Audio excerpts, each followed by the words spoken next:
माझ्या मरणाचं कारण पोलीस निरीक्षक। माझ्यावर 4 वेळा अत्याचार। हातावर लिहिलेली ती शेवटची नोट आणि डॉक्टर तरुणीने उचललेलं टोकाचं पाऊल।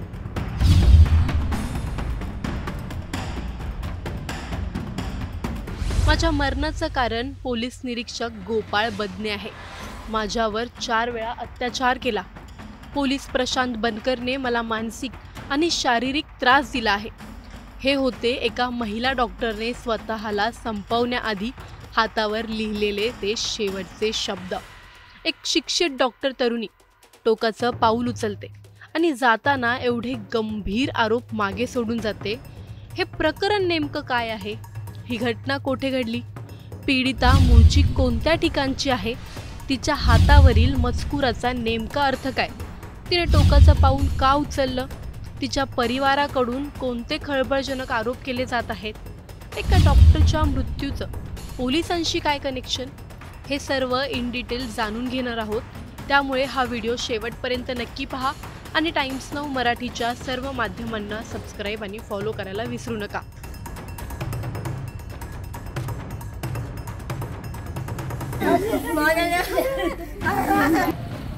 सर्वप्रथम ही दृश्य पहा। हा आक्रोश आहे त्या पीडित डॉक्टर तरुणीच्या घरच्यांचा।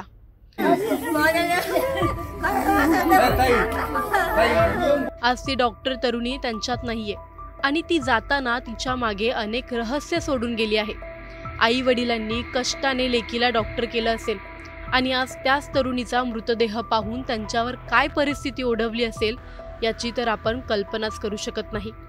नेमका असं काय गुन्हा असेल त्या डॉक्टर तरुणीचा ज्यामुळे तिला हे टोकाचं पाऊल उचलावं लागलं असेल? आणि असं काय चुकलं असेल त्या आई वडिलांचं जे आज हे दिवस पाहतायत? आज त्यांच्या डोळ्यातून अश्रू थांबत नाहीयेत। एका करप्ट सिस्टीमचा विरोध करणाऱ्या तरुणीने अखेर हार का मानली असेल? प्रकरणाच्या मुळाशी जाऊयात। फलटण येथील उपजिल्हा रुग्णालयात काम करणारी ती पीडित डॉक्टर तरुणी गुरुवारी 23 ऑक्टोबरच्या संध्याकाळी त्यांनी स्वतःचं जीवन संपवल्याची घटना समोर आली। फलटणला जरी कार्यरत असल्या तरी पीडित तरुणी ही मूळची बीडची आहे। मागील 2 वर्षांपासून ती फलटणच्या रुग्णालयात कार्यरत होती। त्यांनी स्वतःचं आयुष्य देखील फलटणमधील एका हॉटेलमध्ये संपवलं। प्रकरणाची माहिती पोलिसांना मिळताच त्यांनी तात्काळ त्या ठिकाणी धाव घेतली। मृतदेह ताब्यात घेतला आणि तपास केला असता हे स्वतःला संपवण्याचं प्रकरण आहे हे समोर आलं। त्यांनी हे टोकाचं पाऊल का उचललं? रुग्णालयातील वरिष्ठ प्रशासनाकडून त्यांच्यावर काही दबाव होता का? या प्रकरणात आणखी कोणी इन्व्हॉल्व होतं का? याचा तपास करण्यात आला आणि चौकशी दरम्यान पीडितेच्या सहकाऱ्यांकडून समजलं की डॉक्टर तरुणीने त्यांच्या वरिष्ठांकडे एक लेखी स्वरूपात तक्रार केली होती। त्यात त्यांनी माझ्यावर अन्याय होत आहे, मी स्वतःला संपवेन असा इशारा दिला होता। पण त्यावेळीच त्यांच्या तक्रारीकडे कोणीही लक्ष दिलं नाही आणि त्यांनी गुरुवारी स्वतःला संपवलं देखील। आता प्रश्न आहे की नेमका कोणता अन्याय होत होता आणि या प्रकरणाला वरिष्ठांनी गांभीर्याने का घेतलं नाही?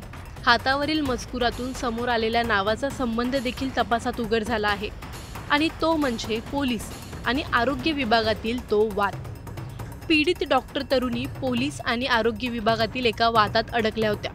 पीडितेचा वैद्यकीय तपासणी संदर्भात पोलिसांशी वाद झाला होता आणि त्या वादावरूनच तिची चौकशी सुरू होती। चौकशी दरम्यान तिच्यावर अन्याय होत असल्याची लेखी तक्रार त्यांनी वरिष्ठांकडे केली होती, पण तिच्या तक्रारीकडे कोणीही लक्ष दिलं नाही। आता तिच्यावर याच चौकशी दरम्यान 4 वेळा अत्याचार झाला होता का असा प्रश्न समोर येतो। जाणून घेऊयात की त्या डॉक्टर तरुणीचा पोलिसांशी नेमका वाद कोणत्या विषयावरून झाला। तर डॉक्टर तरुणीच्या काकांनी माध्यमांशी बोलताना स्पष्ट आरोप केले की ती आम्हाला मधून असं सांगायची की पोस्टमॉर्टम करताना रिपोर्ट बदलून घ्या वगैरे त्रास होतोय।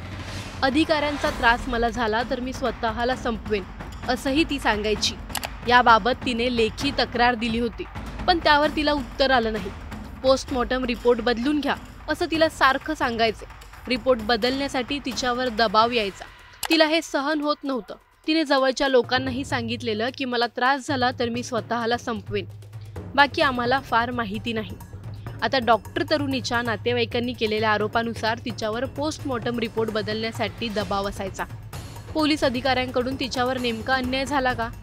आणि तिच्यावर चुकीच्या कामासाठी अन्याय केला जात होता तर हॉस्पिटल प्रशासनाने दखल का घेतली नाही? तिच्या काकांप्रमाणेच तिच्या नातेवाईकांनी देखील या आरोपाला दुजोरा दिला आहे. ते नेमकं काय म्हणालेत ते जाणून घ्या. मेरी बहन यहाँ पे फलटन में मेडिकल ऑफिसर थी लास्ट 2 ईयर्स से, लेकिन पिछले साल में उसको पुलिस और राजनीतिक प्रेशर बहुत बढ़ रहा था। उसका गलत पोस्टमार्टम रिपोर्ट बनाने के लिए उस पर प्रेशर डाला जा रहा था। उसने वैसा शिकायत करने के भी लेटर लिखे थे SPD और SP को, लेकिन उन्होंने कुछ भी उस पर ये नहीं किया, कार्यवाही कुछ भी की नहीं। और कुछ भी बोलना, अपशब्द बोलना और पेशेंट को हॉस्पिटल में ना लाते हुए भी फिट अनफिट रिपोर्ट देना, ऐसा उस पर प्रेशर बना रहे थे पुलिस को। आप क्या मांगे? बस हमारी इतनी ही ये है कि हमारे बहन को न्याय मिलना चाहिए। तर हे नेमकं प्रकरण काय आहे आणि त्याच्यावर नेमकी काय कारवाई केली जात आहे हे देखील पोलिसांनी स्पष्ट सांगितलं आहे. नाही एवढ्या लवकर आता हा सगळा तपासाचा मुद्दा आहे, परंतु तिथे पेन भेटलेला आहे. एकतर आम्ही सगळा DVR घेतलेला आहे, कारण हॉटेलमध्ये जायचं असेल तर तुम्हाला जायला लागेल. अख्खा हॉटेल चांगलं हॉटेल आहे ते महाराजा का काय, तर त्याच्यामुळे तिथला पूर्ण DVR 2-3 दिवसाचा आम्ही पूर्ण DVRच घेतलेला आहे, जेणेकरून जर काय फाऊल प्ले असेल आत्ता तुर्तास प्रायमा फेशी आत्महत्येचा आणि बलात्काराचा गुन्हा दाखल झालेला आहे.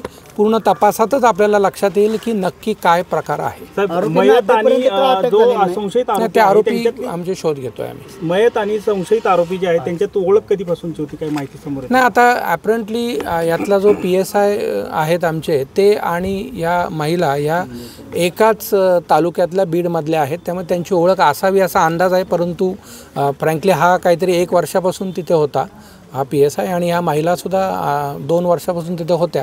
त्यामुळे परंतु नक्की कधी ओळख झाली काय झाली हा तपासाचा प्रश्न आहे. आणि CDR काढलाय का दोघांचा? नाही, आता चालू आहे, सगळा तपास चालू आहे. साहेब, पोस्टमार्टमला वेळ लागला, राजकीय दबावामुळे वेळ लागला असं नाही, त्यांच्या घरच्यांचंच म्हणणं होतं की इथे करा, म्हणून आम्ही इकडे पाठवलेलं आहे. हे बघा, आत्महत्या करण्यात आलेली आहे. पहिली गोष्ट एक अननॅचरल डेथ झालेली आहे.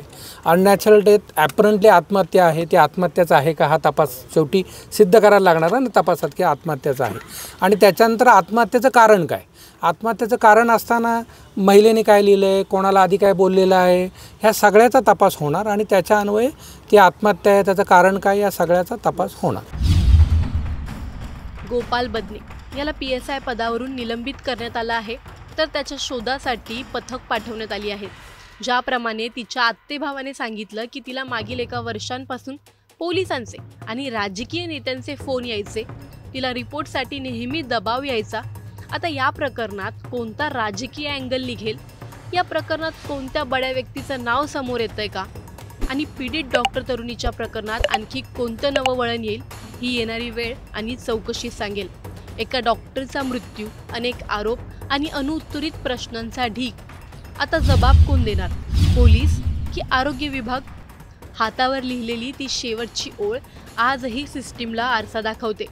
तिने न्याय मागितला होता, पण तिला उत्तरांऐवजी शांतता मिळाली. तिचा आवाज कायमचा गप्प झाला. हे प्रकरण नेमकं पोलीस अत्याचार आहे की सिस्टीमचा बळी? Bureau report, times now Marathi.